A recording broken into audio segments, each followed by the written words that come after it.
انسان جو زندگی گزارتا ہے اس میں سے کتنا وقت اس کا گھر کے اندر گزرتا ہے۔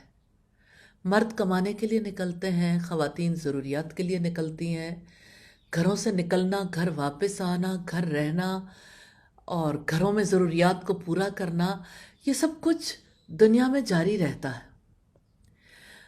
گھر کے اندر کی زندگی کو کیسے گزاریں، نارملی ہم دیکھتے ہیں یہ باتیں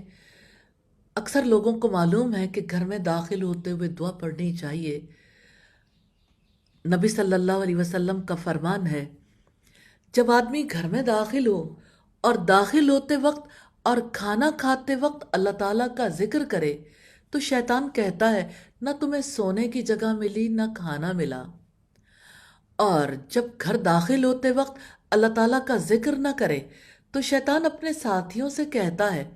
تم نے سونے کی جگہ پا لی، اور جب وہ کھاتے وقت بھی اللہ تعالیٰ کا ذکر نہیں کرتا تو شیطان کہتا ہے تم نے سونے کی جگہ اور کھانا دونوں کو پا لیا۔ تو گھر داخل ہوتے وقت اللہ تعالیٰ کا نام لینا ضروری ہے، لیکن اگر کسی ایسے گھر میں داخل ہونے کا ارادہ ہو جس میں کوئی نہیں رہتا